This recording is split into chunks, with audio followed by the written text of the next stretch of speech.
Halo sahabat Meliora, jumpa lagi dengan saya Henny Wirawan dalam channel Bincang Meliora. Sahabat Meliora, Anda pasti sudah pernah mendengar kata-kata bijak yang mengingatkan kita untuk berhati-hati dengan ucapan kita. Mengapa demikian?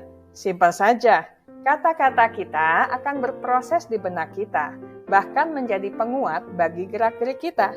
Ibarat doa, kata-kata kita itu sangat mungkin menjadi kenyataan, apalagi yang kita yakini akan terjadi demikian. Jadi, jika kita terbiasa dengan kata-kata atau kalimat-kalimat yang negatif, maka hal yang negatiflah yang kiranya akan terjadi di dalam kehidupan kita. Anda mungkin mengatakan, gak mungkinlah saya berkeinginan mendapatkan yang buruk.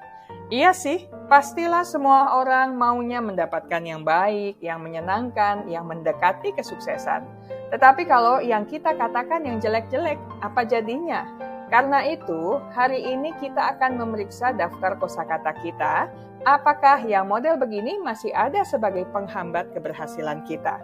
Yuk, kita mulai. Pertama, kalimat saya tidak bisa. Wah, ini kalimat mematikan sekali. Kalau sudah tidak bisa, terus gimana ya? Siapapun yang mendorong-dorong kita, kalau kitanya yakin tidak bisa, siapa lagi yang akan menolong kita? Ingat loh sahabat Meliora, kita adalah orang pertama yang perlu menolong diri kita. Tentu saja kita tidak perlu membohongi diri sendiri dengan mengatakan, saya bisa, walaupun kita belum bisa. Katakan saja, saya mau mencoba. Saya sedang mengusahakannya. Saya mau belajar untuk bisa. Lebih enak didengarkan ya. Kedua, nanti saya kerjakan. Ini juga kalimatnya orang susah untuk sukses. Bagaimana bisa kita menjadi sukses jika kita terbiasa menunda-nunda? Entar besok. Kalau memang ada kegiatan yang bisa kita kerjakan hari ini, mengapa kita harus menundanya hingga besok? Jika kita bisa menyelesaikan sesuatu hari ini, besok kan kita bisa menyelesaikan yang lain. Ingat loh, orang-orang sukses adalah orang-orang yang menghargai waktu dan cerdas mengelola waktunya. Ada waktu untuk santai, ada waktu untuk bekerja dengan sungguh-sungguh.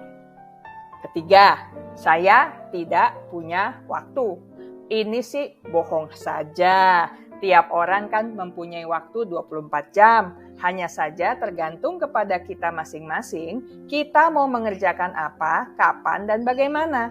Jadi tentunya di sini perlu ada kegiatan yang diprioritaskan. Kalau memang penting dan mendesak, tentu harus menjadi prioritas utama. Kegiatan lain mungkin perlu ditunda atau dihentikan, supaya yang memang penting dan perlu ini bisa kita garap sebagaimana mestinya. Jadi jika kita memang mau, waktu pasti akan kita siapkan, ya kan? Keempat, itu tidak adil. Keadilan itu relatif, sahabat Meliora. Adil untuk kita, belum tentu adil untuk yang lainnya. Demikian juga sebaliknya. Mengapa demikian? Karena tiap orang mempunyai kepentingannya sendiri dan melihat situasi kondisi dari perspektifnya masing-masing. Jadi sebelum kita menilai sesuatu keadaan atau kejadian sebagai tidak adil, cobalah menggunakan pendekatan yang objektif supaya kita bisa memastikan bahwa penilaian kita sudah mempertimbangkan beragam sudut pandang, bukan cuma dari pengertian dan kepentingan kita sendiri saja. Selanjutnya, cobalah mencari jalan tengah terbaik, win-win solution untuk berbagai pihak, supaya terjadi keseimbangan bagi semuanya. Kelima, mereka hanya beruntung. Kalimat seperti ini cuma akan membuat kita patah hati atau patah semangat, atau malah iri dengan orang lain. Memang kita semua membutuhkan keberuntungan di samping kerja keras kita. Namun dengan mengatakan mereka hanya beruntung, berarti kita merendahkan kemampuan kita sendiri. Kita pun seolah-olah iri dengan keberhasilan orang lain, sehingga mengabaikan bahwa mereka juga sudah mengorbankan banyak hal untuk keberhasilan mereka. Barangkali saja benar, orang-orang di sekitar kita beruntung. Namun tanpa usaha dan kesungguhan hati, keberuntungan seseorang juga akan terhenti. Bagaimanapun, senantiasa ada berkah untuk orang-orang yang pantang menyerah dan mau terus berusaha. Kalau hari ini mereka yang beruntung, Barangkali suatu hari nanti giliran kita yang beruntung.